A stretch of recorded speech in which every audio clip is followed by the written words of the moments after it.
మేము ఒకటే విన్నవిస్తాం, ఇది మానవ తప్పిదం తప్పక ఎక్కడ సిస్టమ్ ల్యాబ్స్ కానీ లేకుంటే ఆ బస్సులో ఏదైతే స్టెప్స్ తీసుకోవాలో డిపార్ట్మెంటల్ పరంగా అవి తప్పని ఎక్కడ అనుకోవద్దండి.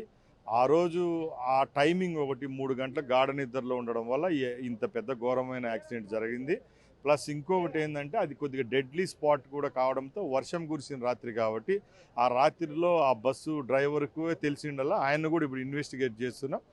అతి త్వరలోనే మీకు కరెక్ట్గా ఏం జరిగిందో అది మీ కళ్ళ ముందర. యజమానుడు పరారీలో ఉన్నట్టుగా తెలుస్తుంది సార్. ఎక్కడ లేదండి, ట్రాన్స్పోర్ట్ డిపార్ట్మెంట్ దగ్గర ప్రతి ఒక్క డీటెయిల్ ఉంటుందండి. ప్రతి ఒక్క ఆపరేటర్కి సంబంధించిన సిస్టమ్ అంతా మా దగ్గర ఉంటుంది. దాని విషయాలంతా ఎలాంటి ఏర్పాట్లు చేశారు సార్ అక్కడ DNA దానికి సంబంధించిన?